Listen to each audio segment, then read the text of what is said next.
네, 안녕하십니까. 네, 조촐하네요.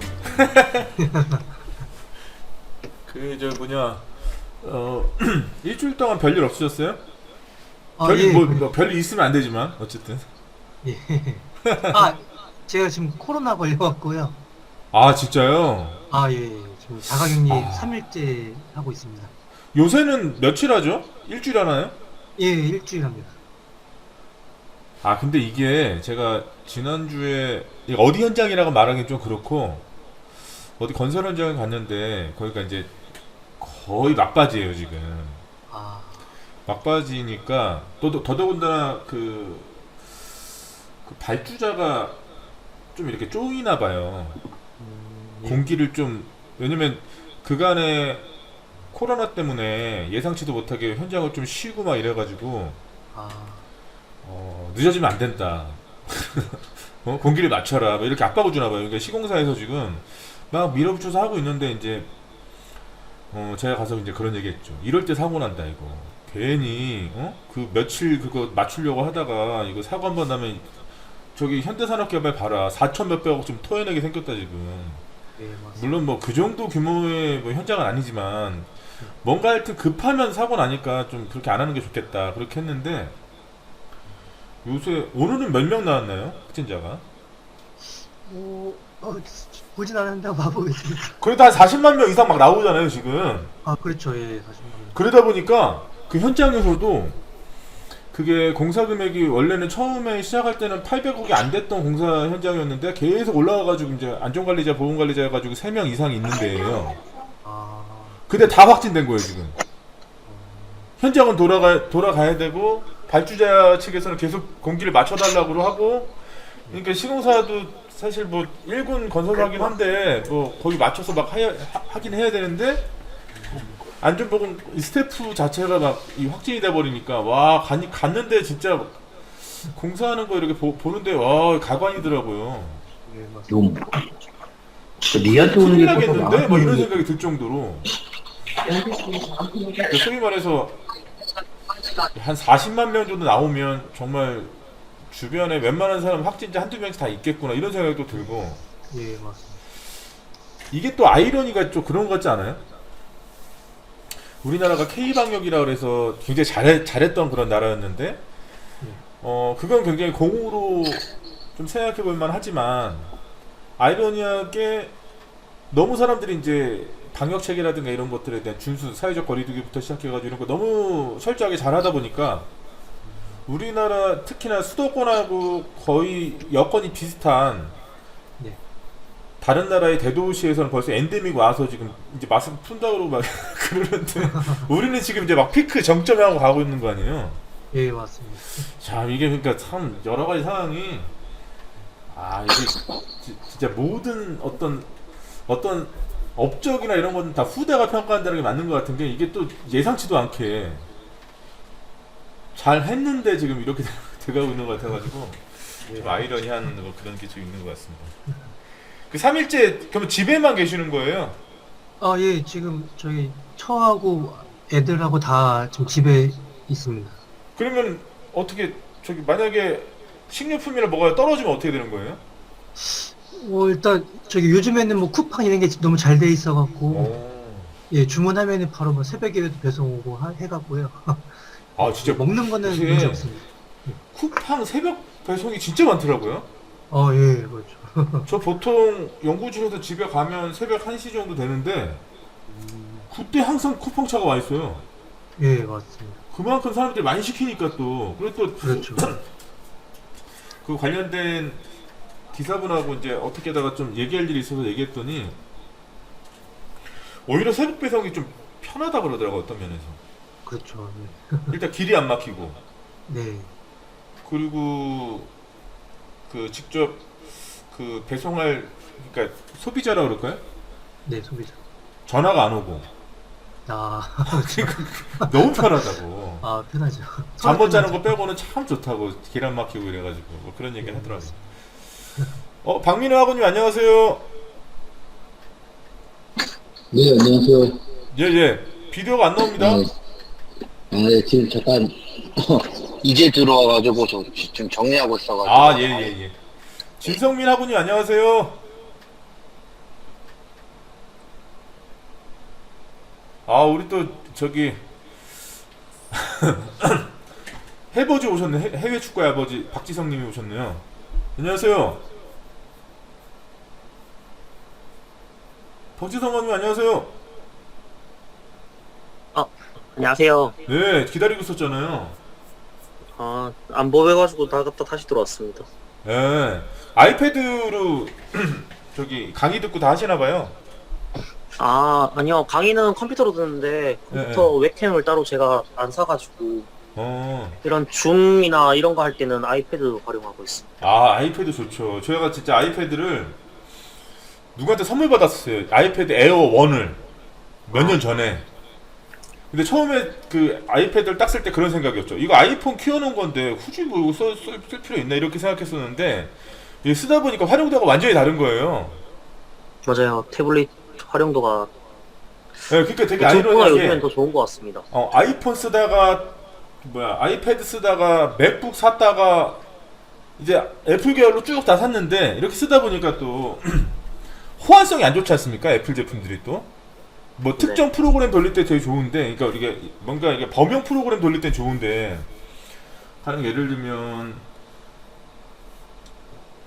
뭐 예를 들어 한글 프로그램 같은 거 있잖아요. 뭐 구동이 되긴 되는데 이제 업데이트가 또 윈도우 이 프로그램에 비해서 좀 늦기도 하고 뭐 여러 가지 좀 불편한 게 좀 있더라고요. 그러다 보니까 어떻게 하다 보니까 PC가 지금 몇 대가 됐는지 모르겠어요.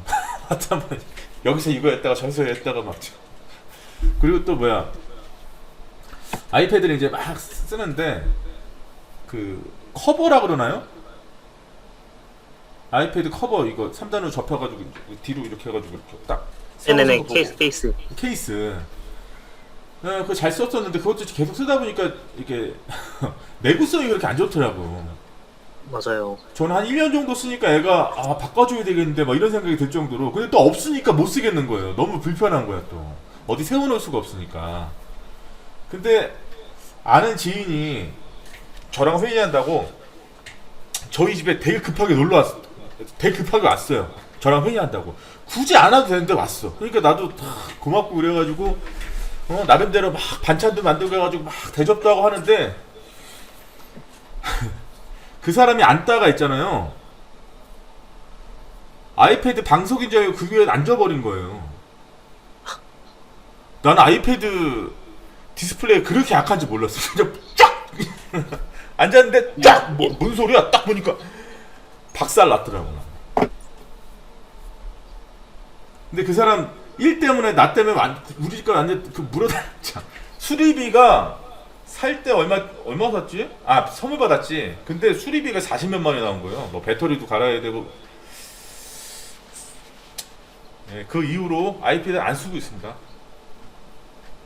고치기도 그렇고 사전이 또 이게 또 애플이 또 잘하는 게 이런 것 같아요.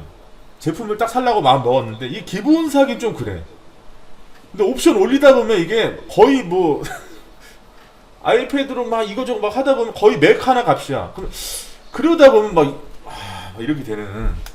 아무튼 우리 박지성 학우님은 네 저처럼 옵션 막 올리지 마시고 그냥 고정 지금 뭐 어느 정도 옵션인지 모르겠지만 아이패드가 제일 싼 거 사고 있습니다. 예, 그게 제일 좋은 것 같아요. 근데 또 아이러니하게 예전에 이제 제 지인분이 아이폰을 샀는데 요새 스마트폰이 용량이 뭐가 하냐 그러면서 16개가 산 거예요. 근데 공간 없다가 미치겠다고. 네, 어느 정도 공간에 뭐 이런 거 되게 중요한 것 같습니다. 김드락 학원이 안녕하세요. 네. 아무튼 제가 지난주 라이브 강의 실 때 멍청한 짓을 하나 했더라고요. 녹화를 잘못해가지고 제가 지금 연구실에 쓰고 있는 이 PC가 모니터가 4대인데 어먼 걸 찍어가지고 맞죠? 네, 아무튼 그 이후로 제가 몇 개 더 올렸는데 혹시 보셨나요? 여러분들 좀 보시면 좋을 것 같아가지고 생각했던 것 중에 지난주에 제가 책도 이렇게 좀 소개시켜 드렸는데 몇몇 하고는 이 DM으로도 좀 책 제목도 좀 물어보고 이래가지고 제가 아예 목록을 올려놨어요. 보셨어요? 지금 한번 들어가 보시겠습니까? 학습 자료 제가 여기서 보여주면 되겠구나.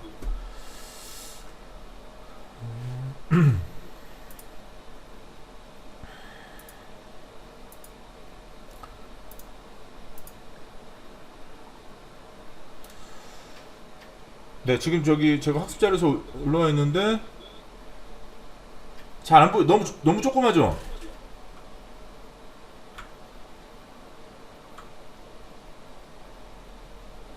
자, 보이세요? 네, 잘 보이는데. 네네. 여기 보시면 제가 라이브 강의실을 올려놓고 3가지 더 올려놨는데, 일단 지난주 수요일날 고용노동부에서 중대재해처벌법 관련해가지고 여러분들 좀 참고하면 도움이 되겠다 싶은 자료가 있어가지고 제가 올려놨고요. 클릭해서 들어가 보시면 네, 요런 자료. 경영자나 관리자가 중대재해처벌법 관련해가지고 이행해야 될 조치에 대해서 어떻게 해야 되는지 사례나 이런 것들이 좀 들어가 있는 자료예요.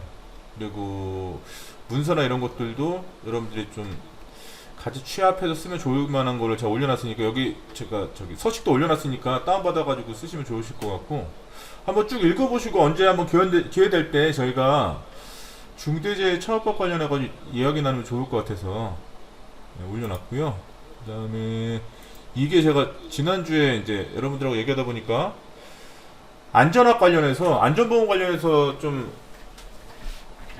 제가 읽은 것 중에서 이거 좀 괜찮다라고 하는 목록 중에서 지금 현재 여러분들이 구매할 수 있는 거를 올려놨습니다. 구분은 안전학 관련된 자료하고 이제 보건학 관련된 자료로 나누고, 그 다음에 이제 전문서하고 대중서로.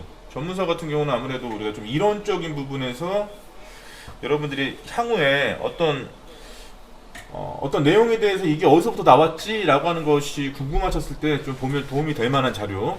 그리고 대중서 같은 경우는 요새 안전보건의 흐름에 있어서 좀 깊이 있게 들어가기보다는 좀 여러가지 상황들에 대해서 입체적으로 좀 접근하고 싶다 라고 하는 분들이 읽으면 좋을 만한 거 위주로 제가 골라놨습니다.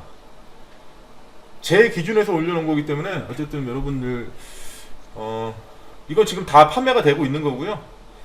교보문고나 이런데 제가 여기에 제목이랑 저자하고 발행처 다 올려놨으니까 교보문고 들어가셔가지고 관련된 내용 확인하시고, 아니면 실제로 이제 서점 가셔가지고 직접 보고 결정하셔도 좋을 것 같아요. 어쨌든 이런 내용 같이 보시면서 학습하는 데 도움이 좀 되셨으면 좋겠다는 생각에서 올려놨고요. 그 다음에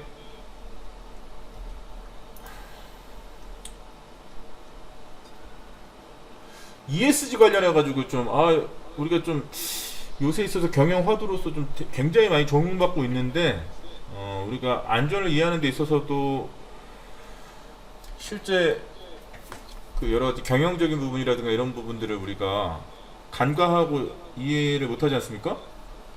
ESG에 대해서 간단하게 여러분들이 개념화 시킬 수 있는 자료를 좀 올려놨어요. 여기 요런 비즈니스 라운드 테이블 같은 요 내용은 밑에 번역도 해놨으니까 이거 한번 쭉 읽어보시고, 전체적인 흐름이 지금 이렇게 가고 있구나. 전 세계에서 기업들이 어쨌든 우리가 자본주의 사회 하에서 기업이라고 하는 어떤 영리 목적의 집단이 있고, 그런 데가 또 투자를 받아서 또 지속적인 어떤 여러 가지 상황들에 대한 내용들을 계속 창출해 나가는데, 그런 것들이 지금 어떻게 흘러가고 있는지 확인하면 좋을 만한 자료가 있어가지고 올려놨고요. 그리고 최근에 동영상 자료 길지 않아요. 이건 한 10 몇 분 되는 것 같고, 요건 한 5분도 안 되는 것 같고, 그냥 어렵지 않게 그냥 가벼운 마음으로 보실 만한 자료니까 한번 들어가서 보시면 좋을 것 같습니다. 제가 자료는 간간히 좀 필요할 때마다 올려놓을 테니까요. 여러분들 시간 되실 때 보시면 좋을 것 같고, 제가 그때마다 이렇게 메시지 드리는 것도 너무 귀찮지 않습니까? 여러분들이 또 괜히 맨날 메시지 오면 막 이렇게 되게 부담되고 그러시니까 제가 메시지나 이런 거는 안 보내고 이슈가 있을 때마다 제가 그때마다 올려놓을 테니까 한번 보시면 좋을 것 같습니다. 혹시 뭐 여러분들 이런 거 관련해서 이런 내용을 좀 알았으면 좋겠다라고 하는 그런 게 좀 있을까요? 요새 또 우리가 법적 제한 조치나 이런 게 굉장히 많지 않습니까? 산업안전보건법도 계속 개정되면서 어쨌든 규제적인 부분이 굉장히 강화되고 있고 또 중대재해처벌법 이런 것들이 만들어졌는데 이게 사업장에서 어떻게 작동될 것인지가 화두 아니에요 지금? 그래서 저도 외부 특강도 많이 나가는데 대부분 특강 내용이 다 그런 거예요. 중대재해처벌법이 이제 시행이 됐는데 그 이후로도 중대재해가 계속 일어나고 있다. 더더군다나 중대재해가 또 중대시민재해, 산업재해로 나눠지는데 각각의 구성 요건에 있어서 조금 더 차이도 있고 향후에 우리가 앞으로 이러이런 중대재해가 발생했을 때 그것을 면책되기 위해서는 법에서 이런 규정이 얘기하고 있는데 실제로 이걸 어떻게 해석해서 어떻게 해야 되느냐 이런 거에 대한 것이 가장 궁금하신 것 같아요. 현장에서 또 너무 강행적이다 보니까 또 더더군다나 중대재해처벌법 같은 경우는 이제 경영 책임자라고 하는 특정의 개인을 대상으로 또 만들어진 법이다 보니까 네 그런 것 같습니다. 그래서 그런 부분도 여러분들 좀 우리가 기본적인 스터디를 같이 하고 또 얘기 나누면 좋을 것 같아서 네. 가급적 시간 되실 때 제가 이 자료실에 올려놓는 자료 같은 경우는 분량이나 이런 것도 굉장히 신경을 많이 써요. 왜냐면 양껏 올려놔 버리면 또 이제 너무 또 여러분들 하시는 일도 많고 다른 거 공부도 많이 하셔야 되는데 여기에서 보내는 시간이 너무 많아 버리면 또 힘드니까 최소 투자해서 좀 소위 말하는 우리가 가성비가 좋은 자료를 어떻게 뽑을까도 사실 저도 고민이 많이 되고 있는 상황이거든요. 뭐 방금 전에 우리가 같이 봤었던 ESG 같은 경우도 지금 경영 특히 투자 단계에 있어서 굉장히 중요하게 얘기가 많이 되고 있고 그런 관련된 자료도 많이 나오고 있고 또 저 중대재해처벌법 관련해서 기업에서 안전보건 쪽에서 대응하면서도 반대급부로 성장을 어떻게 해야 될까라고 했을 때 투자를 받기 위한 기본적인 조건으로서 ESG가 지금 막 활성화되고 있는데 우리가 안전보건이 중요하다고 하지만 기업이 성장하기 위한 어떤 방향으로서 또 우리가 ESG를 알아야 될 것 같거든요.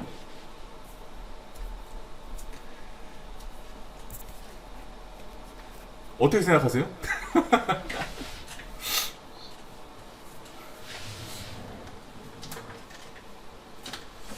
제가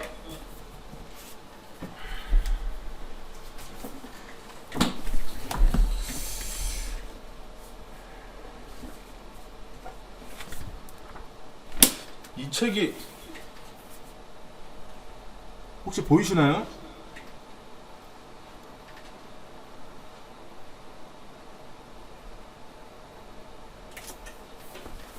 네, 저 이거 되게 굉장히 재밌게 읽어가지고 그로더 파이라고 하는 그 ESG 관련해가지고 관련된 책인데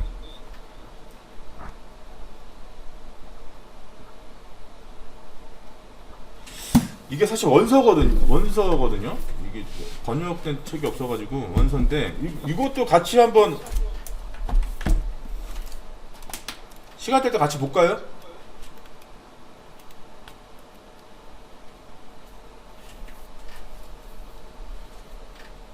박민하구님. 네, 말씀하세요. 네, 의견을 주셔야 제가 뭐 어떤 행동을 할 수가 있습니다.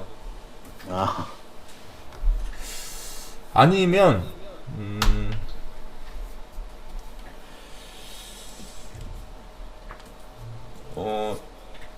이게 제 대학원 지도 교수님이셨던 그 정준우 교수님이 썼던 아까 그 책 리스트에 들어가 있어요. 들어가 있는데 요게 우리 지금 강의의 주 교재거든요. 산업안전보건법. 이 교정을 또 제가 했고요. 이 책 교정을 또 제가 받고 전체 분량 한 730페이지 정도 됩니다. 근데 제가 다른 책보다도 산업안전보건법이 가장 방대한 법이기도 하지만 제가 다른 산업안전보건법 해설서라고 나온 책들 몇 권을 좀 읽어봤는데 조문을 해석하거나 이런 책들은 별로 못 봤고 다 판례나 이런 것들을 막 다 붙여놔가지고 그냥 이 법에 대해서 잘 아시는 분 같은 경우 도움이 좀 될 것 같은데 이제 이 개념화 시키거나 이런 데 있어서는 좀 도움이 안 될 것 같아서 요 책은 좀 사서 보시면 좋을 것 같아요. 이게 개정 4판이 12월 달에 나왔나 그랬을 건데 이 법을 이해하는 데 도움이 많이 되실 것 같고 또 중대재해처벌법 책도 이거는 얼마 전에 나왔거든요. 네, 이 중대재해처벌법도 아까 그 책 리스트에도 있어요. 제가 다 올려놨는데 이 책도 제가 교정 봤습니다. 근데 중대재해처벌법이 가장 많이 비판받는 부분 중에 하나가 명확성이 떨어진다는 거 아니에요? 그죠? 이 수범자들이 도대체 무엇을 어떻게 해야 될지 모르겠다. 현장에서 있는 사람이 이 법 조문에 있는 사항에 대해서 내밀하게 지키기 위해서는 어떻게 되는지 모르겠다라고 하는 가장 비판받는 부분 중에 하나인데 그런 부분들을 좀 굉장히 잘 짚어낸 책이다라고 볼 수가 있고 우리가 이런 법 관련해가지고 책을 읽을 때 사실은 가장 많이 기대하는 바가 그런 거 아니겠어요? 규제를 이렇게 하는데 그럼 현장에서 이런 규제에 적극적으로 대처하기 위해서 그러면 우리가 실제로 뭘 해야 됩니까?가 가장 궁금한 거잖아요. 근데 그거를 각 현장별로 내밀하게 답을 알려주는 책은 없습니다. 있을 수가 없죠. 각 현장별로 너무나 차이가 많이 나니까. 그러니까 가장 중요하게 우리가 좀 봐야 될 거는 법에 있는 사항에 대해서 우리가 이해를 잘하고 우리가 일하고 있는 현장 여러 가지 상황에 대해서 우리가 계속적으로 모니터링하고 그런 것들을 근거로 해서 우리가 자체적으로 판단하고 실행을 해야 되지 않을까 뭐 그런 생각을 많이 하고 그러기 위해서는 좀 법리적으로 접근할 필요가 있을 것 같아요. 법리적이라고 하는 건 우리가 이제 어쨌든 법 조문을 해석하는 데 있어서 형법에서 가장 중요하게 얘기하는 게 문리 해석이라는 얘기잖아요. 법을 최대한 보수적으로 해석해야 된다. 그러니까 지난 시간에도 말씀드렸지만 사업장에 있는 대부분 우리 학우님들 포함해서 많은 분들이 요번에 예를 들면 중대재해처벌법이 이제 시행이 되고 그 과정에서 고용노동부에서 중대재해처벌법 해설서가 나왔는데 그러면 이 해설서대로 하면 되는구나 라고 착각하시는 것 같아요. 그렇지 않습니다. 그 해설서는 고용노동부가 자기네들 관점으로 그냥 낸 거지 그거 그대로 지킨다고 해서 처벌을 면하거나 그러지 않는다는 거예요. 그리고 더더군다나 제가 방금 전에도 말씀드렸던 것처럼 중대재해처벌법이라고 하는 법 자체가 명확성이 떨어지기 때문에 최소 어느 정도 해야 되는지 요 정도 하면 되는지에 대해서 이게 명확하게 얘기해 줄 수 있는 사람은 없죠. 그러니까 우리가 자체적으로 각 건 바이 건에 의해서 그러니까 각 여러 가지 사안에 대해서 명확하게 이렇게 해석할 수 있는 능력을 좀 길러야 되지 않을까 뭐 이런 생각에서 그러려면 결국에는 그런 것 같아요. 어느 한쪽에 의지하는 게 아니고 내가 자체적으로 이런 것들에 대해서 판단할 수 있어야 된다라는 생각이 들고 그러려면 입체적으로 판단할 수 있어야 되는데 그러면 다각적인 접근 방법에 의해서 뭔가 어떤 사안을 들여다볼 수 있어야 된다. 더더구나 안전학이라고 하는 것은 학제적인 학문 아니겠습니까? 굉장히 다층적인 학문이 다 융복합되어 있기 때문에 과거의 어떤 판례라든가 어떤 사례 이런 것들에 대해서 우리가 주목하고 그대로 1대1로 특치시켜서 지금 현재 내 앞에 나타난 사건을 해결할 수도 없는 것이고 뭐 그런 것 같습니다. 박지성 아버님 지난주하고 다르게 오늘 분위기가 굉장히 원래 이렇게 분위기를 떨어뜨리려고 이런 거 막 한 게 아닌데 분위기를 좋게 하려고 얘기한 건데 어떻게 생각하세요?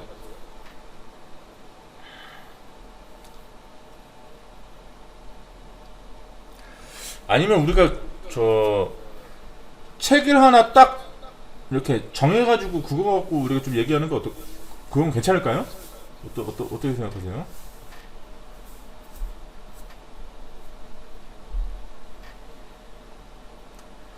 그렇게 하려 그러면 그다음부터 아무도 안 들어오는 거 아니야? 혼자 책 요거는 안 되니까요. 그거요? 우리 교재요? 아, 교재는 안 되는 거. 우리 교재는 안 교재가 되죠. 우리 교재는 사실 그 뭐야 우리 강의 들으면 되고 사실 아, 근데 그거 이외에 얘기할 것들이 굉장히 많지 않습니까? 예를 들어 작업중지권 하나만 놓고 봐도 작업중지권이 왜 생겼냐? 어? 이게 어떻게 개정을 이렇게 쭉 이어가면서 이게 어떤 식으로 바뀌어갔냐? 이게 노무제공자들 그 이전 뭐 개정되기 이전에는 근로자들의 권리, 행복추구권이라든가 이런 여러 가지 헌법의 법률과 맞닿아 있는 상황 하에서의 중간중간 어떤 사건이 있었기 때문에 강화됐을 거 아니에요. 이제 그런 것들을 계속 살펴보는 것도 의미 있다고 생각하고, 그럼 2019년에 전면 개정되면서 그러면 이 작업중지권 사항 자체가 또 바뀌었는데 이게 어떻게 바뀌었냐? 요번에 중대재해처벌법에서 그런 부분에 논하고 있는데 그러면 산업안전보건법에서 말하는 작업중지권하고 뭐 어떻게 다르냐 이게? 얘기할 게 되게 많을 것 같아요. 이게 하나하나 뜯어서 막 보다 보면. 왜냐면 이제 아까도 말씀드렸지만 뭔가 사건이 발생했고 그걸로 인해 가지고 중한 어떤 결과가 발생했고 누군가는 처벌을 받아야 되는데 이거 표현이 좀 이상하네. 누군가는 처벌을 받아야 되는데 이 표현이 이상하네. 어쨌든 형법이라고 하는 게 어떤 처벌 규정이 있는 거니까 그런 게 적용이 된다고 했을 때 실제 우리 작업장 하에서 우리가 했었던 안전 대책이나 이런 것과 비춰봤을 때 우리가 저 법의 처벌 영역에 들어가냐 안 들어가냐 이것도 되게 사실 이게 제일 궁금한 거잖아요. 사실은 잘했는데 우리가 이것들을 했는데 그러면 각 조문에서 아니면 그에 준하는 여러 가지 행정 해석이라든가 이런 데서 말하고 있는 것과 실제 우리가 해가고 있는 게 잘 하고 있는 거냐 지금 아니면 딴 데로 가고 있는 거냐 지금 뭐 이런 것도 되게 그리고 또 우리나라 법만 볼 게 아니고 또 해외 법도 많지 않습니까? 산업안전보건법만 하더라도 맨날 우리 얘기하는 게 그런 거잖아요. 우리나라보다 훨씬 안전 선진국이라고 할 수 있는 영국은 맨날 영국 얘기하잖아요. 그러면 영국의 보건안전법이라고 그러는데 거기는 또 영국의 보건안전법은 도대체 뭐가 다르냐?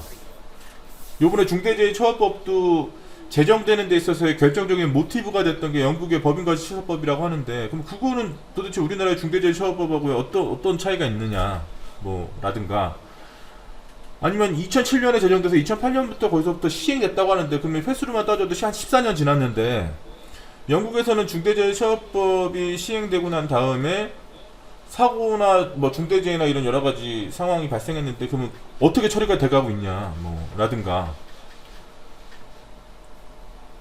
뭐 그런 부분들 같이 이렇게 얘기하면 재밌을 것 같다는 생각이 들고요. 뭐 라이브 강의실이 사실은 저는 이 온라인 강의라고 하는 게 일장일단이 너무 뚜렷해서 가령 예를 들면 이 장점이라고 한다면 제 주변에 계신 분도 해외에서 들으시는 분이 좀 많이 있거든요. 그런 부분에서는 굉장히 좋은 거죠. 어떤 특정한 시간대에 특정한 공간에 안 가도 되고 내가 주도적으로 학습할 수 있는 여건만 된다면 굉장히 좋은 거죠. 근데 이제 반대로 이게 자격증하고도 좀 비슷한 것 같은데 속성이 그러니까 자격증도 그렇잖아요. 예를 들어서 제가 모 기관도 또 출강도 하는데요. 거기에 보면 그 커리큘럼이 쭉 있어요. 이렇게 커리큘럼이 쭉 있는데 대부분 학생들은 그 커리큘럼대로 학습을 안 합니다. 다 그 시간에 뭐 할까요? 다 자격증 공부하는 거예요. 왜냐면 취업하는 데 있어서의 가장 기본적으로 있어야 될 자격 요건이기 때문에 자격증 공부를 하고 있고 근데 또 아이러니컬하게 자격증을 따면 그 부분을 본인이 자격증 딴 분야에 대해서 잘 안다고 착각해요. 그러지 않거든요. 사실은 그렇지 않을까요? 굉장히 다양하게 이렇게 정보가 막 넘치고 흐르고 데이터가 이렇게 많은데 이거를 단순하게 산술적으로 뭐 양화시켜가지고 뭔가 수치적으로 접근한다는 게 사실 이 안전 쪽은 맞지 않는 것 같아요. 저는 개인적으로. 물론 안전 기술적인 부분에서 안전 공학적인 특정한 분야에 있어서는 물론 그런 것도 필요하겠지만 어떻게 보면 안전공학과라고 하는 명칭 자체가 우리나라밖에 없잖아요. 학과가 우리나라밖에 없거든요. 안전공학과라고 하는 학과는. 해외에서는 안전공학이라고 얘기 안 합니다. 왜냐면 안전이라고 하는 것 자체가 결국에는 더 중요하게 기술적인 부분보다 관리적인 부분이 더 중요하니까 사실 안전 법제도 뭐예요? 이걸 공학이라고 볼 수 없잖아요.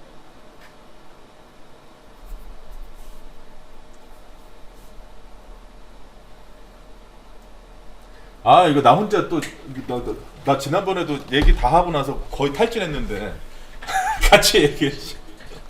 네, 그렇거든요. 네, 안전공학과는 우리나라밖에 없다. 그러니까 안전 관리가 되게 중요한 거고 이 기술적인 부분은 사실은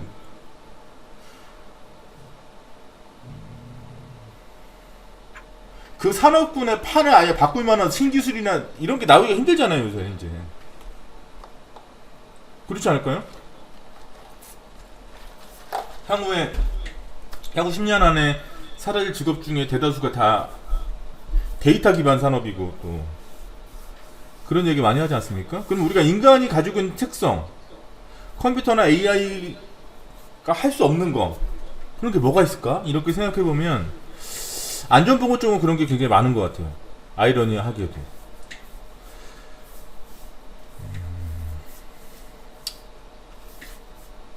제가 얼마 전에 무슨 생각을 했냐면 얼마 전에 어디 아는 지인분이 무슨 조그맣게 제 개인 사업을 시작했다 그래가지고 인테리어 공사를 하더라고요.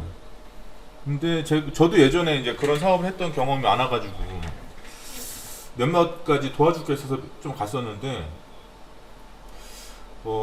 가서 그 근로자분들이 작업하시는 거 보면서 그런 생각이 들었어요. 레고 하는 것 같다 이런 느낌이 좀 들었거든요. 어떤 느낌인지 아시겠어요?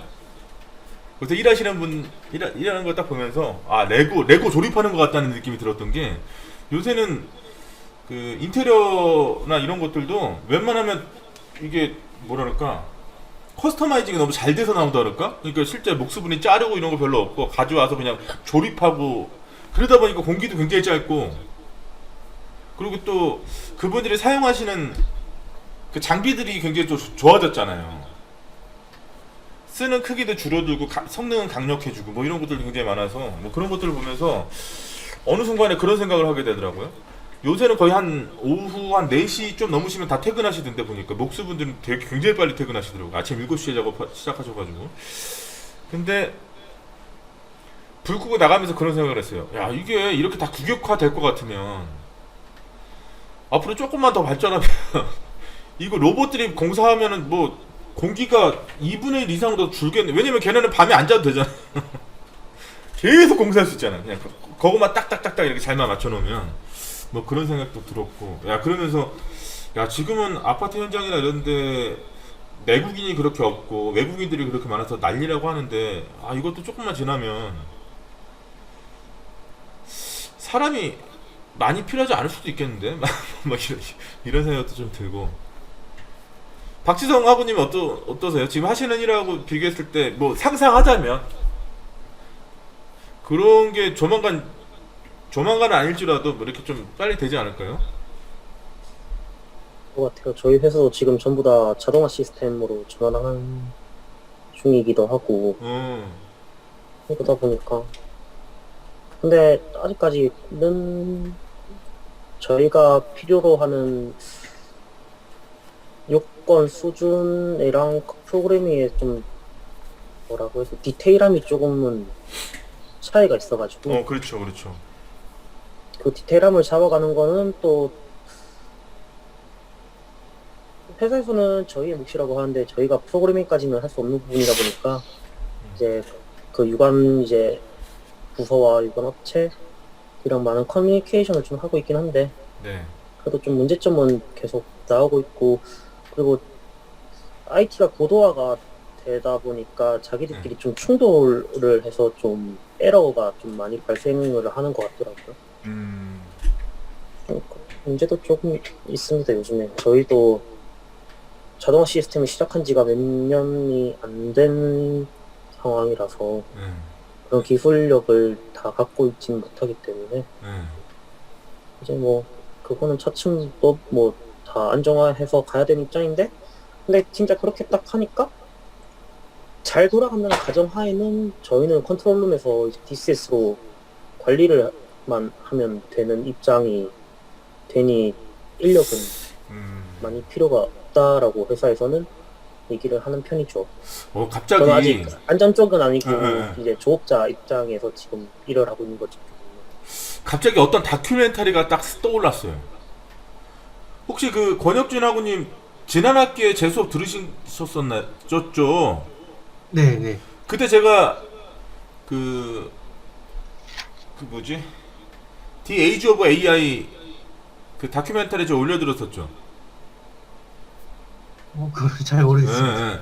그럼 제가 왜냐면 안 보셨으면 제가 요번에 올려드릴게요. 그 관련해가지고 The Age of AI라고 그게 2018년도에 제작된 건가 2019년도에 제작된 미국에서 만든 AI 관련해가지고 다큐멘터리거든요. 근데 지금 봐도 야 저게 가능하다고? 뭐 이런 느낌이 들 정도의 그런 기술력이 이미 상용화돼서 막 이렇게 이루어지고 있더라고요. 그러니까 세계에서 지금 가장 뭐랄까 시가총액 기준으로 해가지고 거의 뭐 세계 10대 기업 하면 거의 9개 기업이 IT 기업이고 대부분 다 미국 기업이잖아요.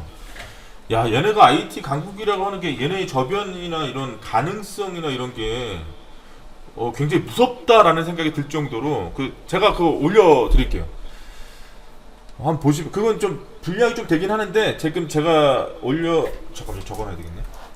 잠깐만요.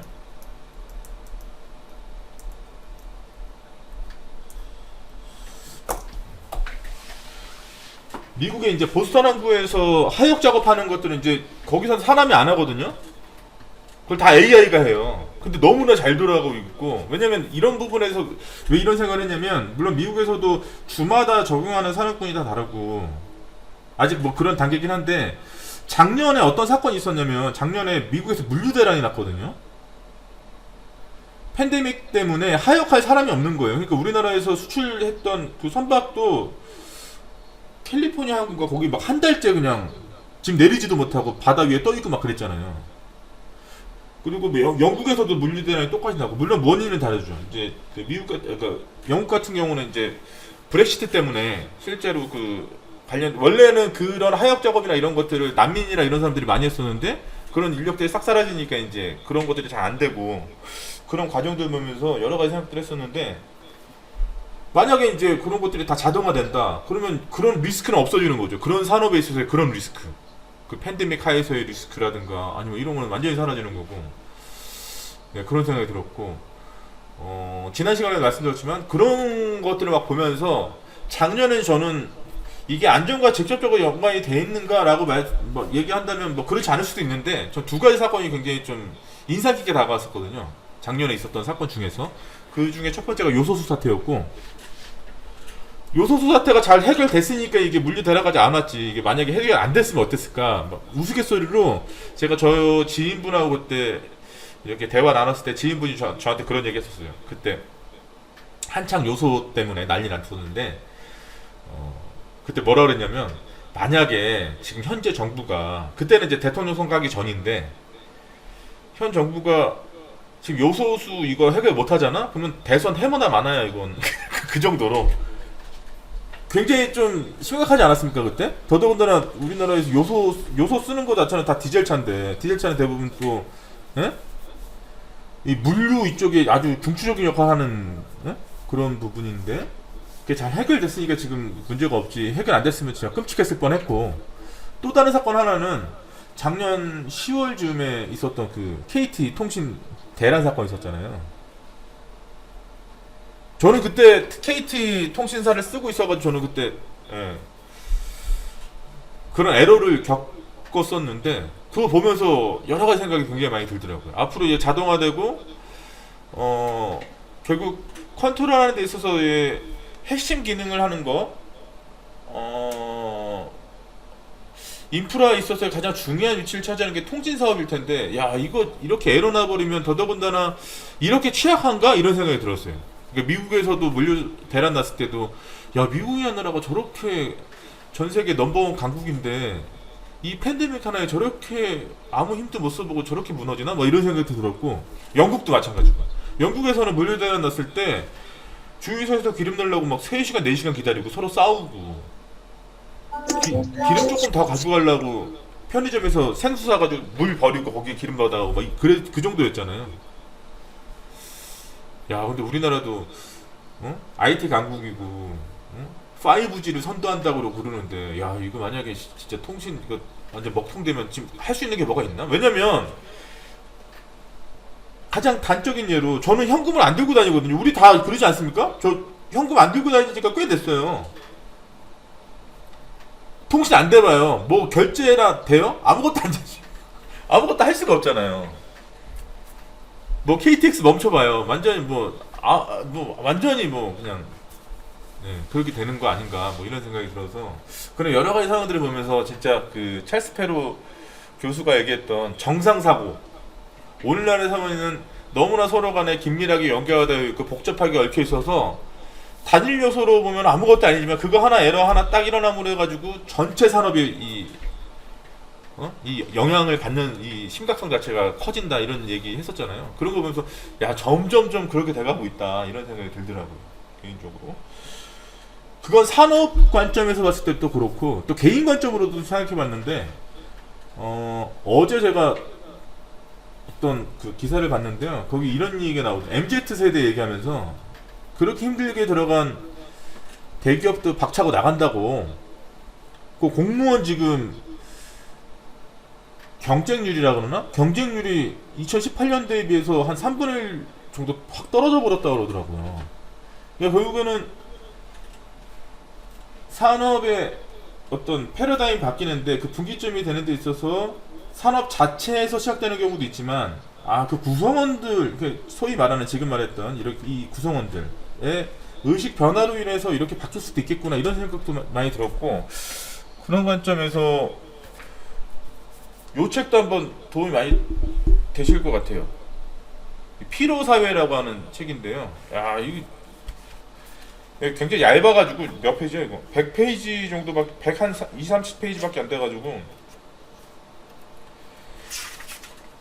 뒷부분 미주 빼면 한 110페이지 정도밖에 안 되네요. 재밌습니다. 근데 참 여러 가지 생각을 하게 만들어요. 뭐 그런 관점에서도 이거는 제가 지난학기에 추천해드렸던 거 아시죠? 노동 4.0이라는 책이에요. 이런 것들 한번 읽어보시면 우리가 안전학 관점에서 또 이 산업을 전체적으로 조망해 보는 데 있어서 다각적인 접근을 할 수 있지 않을까 뭐 이런 생각이 들고 왜냐면 우리가 결국 그런 것 같아요. 안전 심리적인 부분에서도 여러 가지 상황들, 사건들 이런 것들을 분석하다 보면 가장 위험한 건 사실 편향이잖아요. 어느 한쪽으로 너무 이렇게 치달아 있으면 예를 들면 지금 중대재해처벌법을 비판할 때도 그런 얘기 많이 했잖아요. 너무 이념적이다. 물론 사람이 사망하거나 재해로 인해서 피해를 보면 안 되지만 그렇다고 해서 이 법으로 강제한다는 것 자체가 이게 말이 되냐 뭐 이런 얘기 많이 했었잖아요. 지난 시간에 제가 추천해 드렸었던 요거 규제의 역설이라는 책 보면 이 규제가 결코 좋은 건 아니다. 진짜 이 규제를 인해 가지고 오히려 산업이 파괴되고 한 국가가 거의 뭐 부도 직전까지 가는 그런 사례들이 굉장히 많이 나오거든요. 그런 것들을 보면서도 그러니까 이게 참 입체적으로 생각해야 되겠다. 뭐든지 너무 한쪽 극단적으로 가 있을 때 굉장히 위험해진다. 이런 생각을 많이 했고 그러기 위해서 필요한 게 뭐 그런 게 아닌가.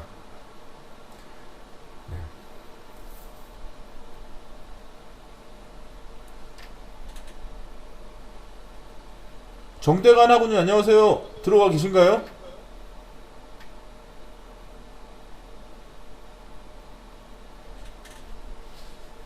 네, 김지동 하군님. 네, 안녕하세요. 예, 안녕하세요. 제가 또 너무 혼자 얘기를 많이 했네요. 예, 비디오가 안 나오나요? 예, 지금 회사라 가지고요. 알겠습니다. 네, 잘 오셨습니다. 아주. 예, 김두락 하군님 안녕하세요. 네. 진성민 하군님 계세요? 네.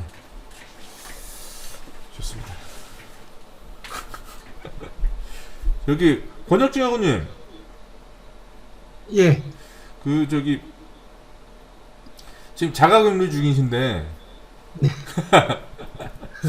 가장 불편한 게 뭐예요?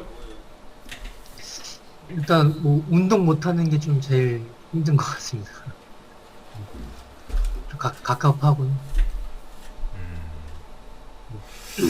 막 한창 바쁠 때는 그런 생각 많이 하잖아요. 아, 하루 진짜 시간 내가 좀 잠이라도 푹 잤으면 좋겠다 뭐 이런 생각. 아, 그렇죠. 어떻게 좀 푹 주무셨나요? 예, 좀 잠은 좀 잘 잡니다. 아, 평상시에도? 예, 예. 그 박민호 아버님은 지금 굉장히 피곤해 보이시거든요. 아, 네. 오늘 6시간짜리 미팅을 하고 왔더니 아니, 무슨 어떤 중요한 프로젝트길래 6시간이나. 아, 네. 신규 사업하는 쪽에 이제 기술적 이제 프로젝트에 지금 참여를 좀 해가지고요. 네. 그러다 보니까 아무래도 좀 길어가지고 좀 진이 좀 빠졌습니다.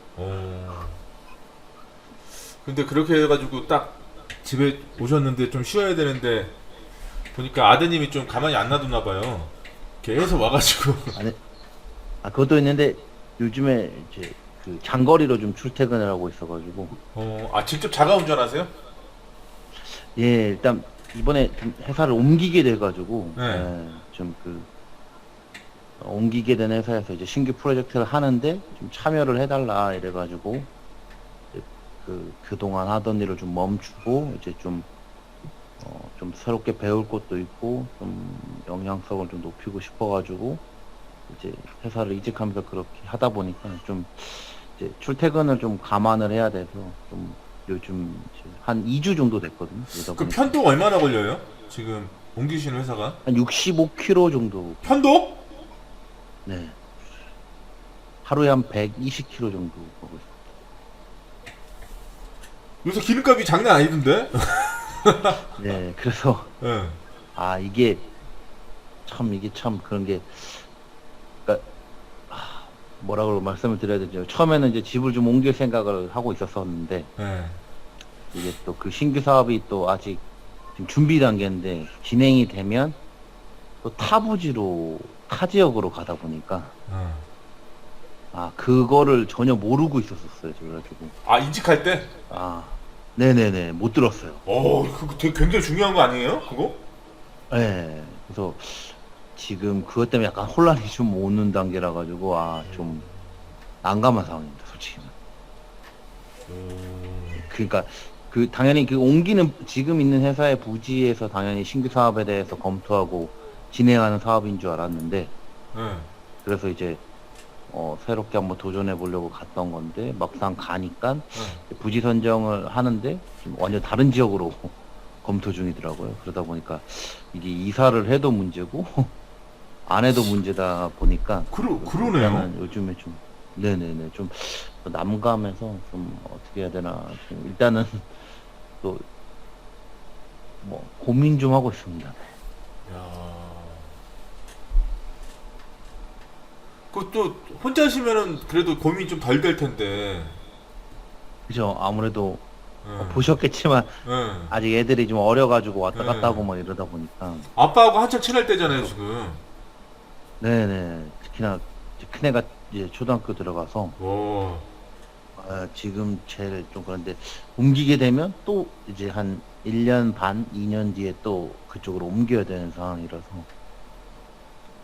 참 이게 제가 결정을 잘한 건지 참 자신이 스스로한테 좀 약간의 퀘스천을 주고 있어요.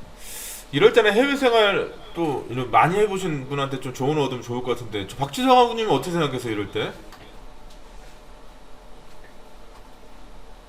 이거 잘 받아줘야 돼요. 이거 어떻게 어렵게 이렇게 가져왔으니까. 근데 제가 그 해외 주재원으로 원래는 가려고 했었는데 제안이 그렇게 왔었는데 그게 싫어서 왜요? 그 주재원으로 나가는 국가가 어디였는데요? 헝가리요. 헝가리가 왜? 근데 왜 그렇게 나가는 게? 아직 와이프가 별로 안 좋아해서.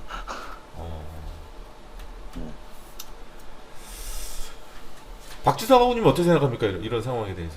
예를 들어 이직을 했는데 여러 가지 당연히 이직이라고 하는 거는 지금 있는 직장하고 여러 가지를 비교해서 내가 더 미래성이 있고 비전이 있고 여러 가지 부분에 내가 좀 해볼만 하겠다 해서 딱 했는데 지금 예상치도 못하게 생각지도 못했던 이런 것들이 딱 하면 어떠실 것 같아요? 이혼인 저도 들었을 때 엄청나게 고민이 되는데, 그러니까요. 예, 가장이신 분이 그러면 훨씬 더 고민이 많이 되죠. 이게 내가 아까 말씀하셨듯이 이 선택이 잘 한 건가부터 시작하시면 한없이 고민만 빠지고 그렇다 보면 또 우울감도 느끼실 수도 있고 아니 뭐 그럴 것 왜 같은데. 우울감? 근데 아니 좀 네, 이게 이제 분위기를 좀 새로운 좋게 하려니까 왜 저 도전을 우울까지 가? 시작하신 입장에서는 뭐 과정이 어떻든 간에 새로운 도전을 하신 거기 때문에 저는 좀 많은 응원을 드리고 싶네요. 우리 저기 근데 진짜 고민이 좀 많이 되실 것 같아요. 편도 65km면 진짜 지역을 넘나드는 정도의 근데 키로수인데. 편도 65km는 좀 그런데요. 그러면 아침에 출근할 때도 좀 일찍 나가셔야 되겠는데? 그 정도 가시려면? 네, 아침에 8시 반까지 출근하니까 한 7시쯤에 나섭니다. 지금 65km인데 한 45분, 50분 정도 걸리거든요. 그래서 근데 이게 또 네. 고속도로로 가야 돼서 그죠? 톨비도 만만치 않다 보니까 이게 참 그래서 원래 처음에는 이제 네. 잠깐 쉬는 동안에는 그 근처 쪽에 이제 집도 좀 알아보고 네. 그랬었는데 이 계약을 했으면 더 큰일 날 뻔한 그런 상황이 되다 보니까 오히려 더 다행인 것 같은 그런 느낌? 근데 또 그럼 일단 이직하기 뭐 전하고 이렇게 그러니까 전 직장이랑 이직한 곳이랑 그 기간적인 텀이 좀 있었나 봐요. 아하 일단 이거 뭐 공식적으로는 텀은 없었는데 일단 뭐 연차라는 게 있다 보니까 네, 한 2주 정도 쉬었습니다. 네. 그때 이제 좀 이렇게 이사를 좀 생각을 했었어요. 그래서 좀 알아봤었는데 결과적으로 계약을 했으면 따져보면 이사 갔으면 큰일 날 뻔했다는 또. 예. 큰일 날 뻔한. 근데 이제 더 다행히 또 회사에서 그런 거에 대해서 또 프로젝트 하시는 셰프장이 또 배려를 좀 해주고는 있습니다. 근데 이제 아무래도 이걸 뭐 장기간 할 수 있는 부분이 아니다 보니까 솔직히 좀 고민이 좀 많습니다. 그래서 제가 그냥 이렇게 드리는 말씀이 아니고 이렇게 딱 얼굴 뵀는데 오늘 유난히 지난주에 비해서 굉장히 피곤해 보이시고. 예, 아무래도 뭐 요번 주에 좀 그 사업이 이제 이번 달 말에 이제 사업을 좀 보고를 해서 4월 달에 이제 승인이 나야 되니까 아무래도 요번 주가 조금 좀 타이트하면 내 일정이 그래가지고 이제 오늘부터 좀 시작되다 보니까 회의는 많고 보고는 하라 그러는데 뭐 보고할 시간을 안 주니까. 야, 근데 6시간씩 회의를 하면 도대체 뭐 어쩌라는 겁니까? 6시간씩 사람 회의를 시키면. 야. 그냥 그거죠. 그냥 아무 검토죠. 뭐 아무래도 일단 뭐 저는 이제 엔지니어 쪽이다 보니까 일단은 이제 설비적으로 이제 여러 업체가 있다 보니까 이제 선택을 잘 못하는 거에 대해서 이제 조언을 좀 해주다 보니까 그런 거에 대해서 일단 좀 내일도 4시간짜리 회의가 있어가지고 걱정입니다. 아이 진짜 내가 막 답답해 미치겠네 지금. 난 얘기만 들었는데. 물론 저도 내일 강의가 한 8시간 있는데요. 뭐 그래도 강의는 뭐 제가 준비해서 저 혼자 떠드는 거니까 뭐 상관없는데. 근데 우리 권혁진 학우님 이럴 때 좀 어떻게 좀 이렇게 용기를 북돋을 좋은 말씀을 아까 박지성 회원이 이거 약간 말았거든요. 이거 지금 분위기 약간 우울증 막 얘기해가지고 이상해졌는데 분위기 좀 어떻게 좀 살려주세요. 일단은 저 같은 경우는 뭐 저도 뭐 65km, 70km는 뭐 움직여 보긴 했는데 좀 상당히 좀 힘든 않겠나고 생각이 되고요. 일단 저 같은 경우는 이제 이직을 할 때 좀 만약에 뭐 아니고 일단 가족상의 불편함이 있으면 일단 최우선적으로는 그 사모님하고 같이 이제 의논을 하셔갖고 하는 게 제일 맞는 것 같고요.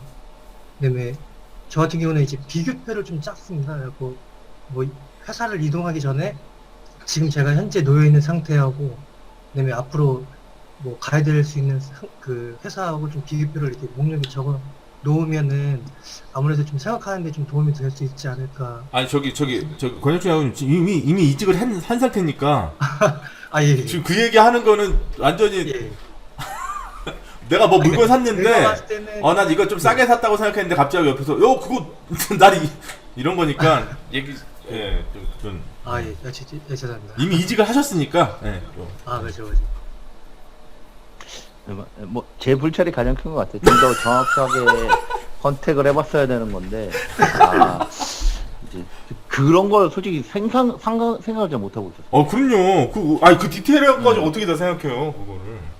네, 그러니까 뭐 일단은 그쵸, 사업장 부지가 바뀔 거라는 거에 대해서는 전혀 생각을 못 들었던 상황이고, 뭐 제가 야. 놓친 부분도 있으니까 일단은 감내를 하고 있고요. 그리고 이게 아직 사업이 시작된 게 아니라 이제 준비 단계고, 승인이 또 떨어지면 또 회사에서 저를 필요로 하겠다고 하면 또 대우가 처우가 달라질 수도 있으니까 그런 걸 좀 더 기대해 보는 상황이 있으니까 좀 더, 그래서 이제 저도 조금 더 이제 기다려 보는 그런 단계입니다.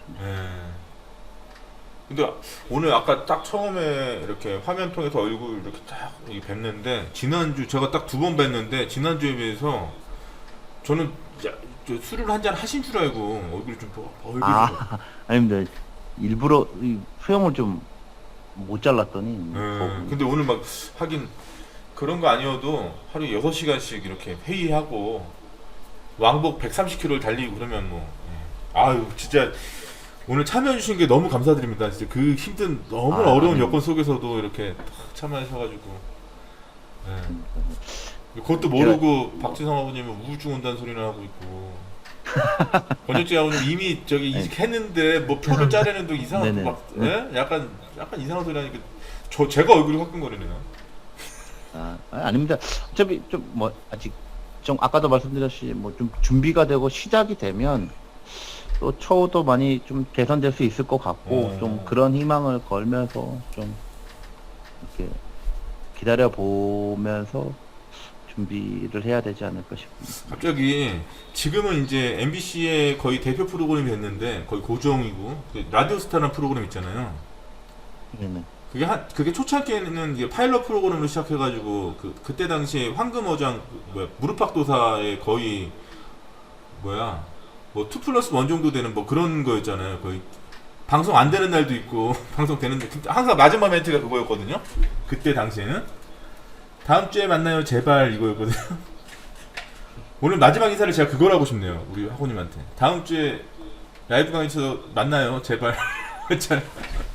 예, 건강관리 잘 하셔가지고 이럴 때 건강이 제일 중요하고, 또 이렇게 사람이 좀 그렇게 되는 것 같아요. 너무 막 그 악조건 속에서 이렇게 있으면, 물론 제가 그게 뭐 우리 박민희 학우님의 악조건이라는 얘기는 아니고, 너무 이제 내가 예상하지도 못했던 이렇게 부담을 막 느끼기 시작하면은 그렇잖아요. 지금 이제 박민희 학우님이 느끼는 게 그런 거지 않습니까? 전혀 생각지도 못했는데, 그래서 원래는 이직과 동시에 이사까지 갈 정도, 그러면 굉장히 생각을 많이 하신 건데 여러 상황 이렇게 딱 앞에 놓고 보니까 이거 어떡하지? 막 이런 생각이 드시잖아요.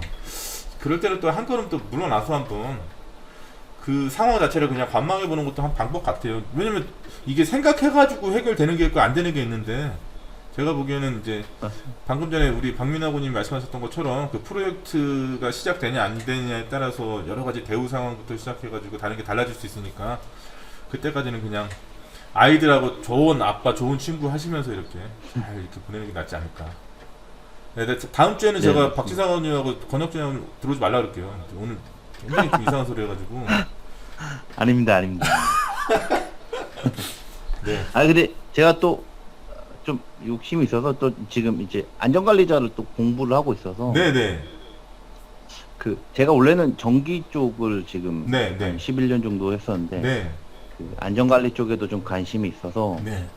보니까 일단 자격증 취득을 좀 해야 될 것 같아서 일단 1차는 합격을 해놓고 또 네. 공부를 하고 있거든요. 그러다 네네. 보니까 수업에 도움이 좀 많이 되고 네. 말씀하신 내용에 대해서도 좀 귀담아 듣고 이렇게 해서 또 뭐 제 발전을 위해서 좀 준비하고 있어서 좀 그래도 좀 뭐 괜찮고 뭐 일단 조언해 주셔서 너무 감사드립니다.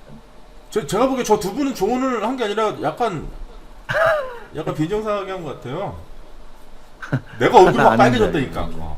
무슨 표를 짜. 근데 지금 이미 이게- 이직을 이게- 했는데 뭐 표를 짜 지금. 이런 생각이 들고.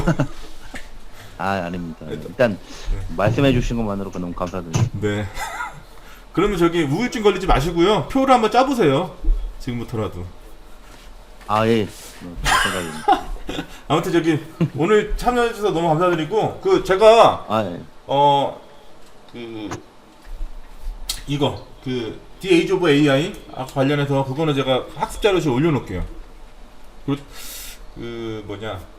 메시지 이렇게 계속 드리는 것도 부담되고 그러니까 메시지 안 드리고 제가 한번 올려놓고요. 한번 내일쯤 확인해 보시면 들어가서 보실 수 있으실 것 같아요.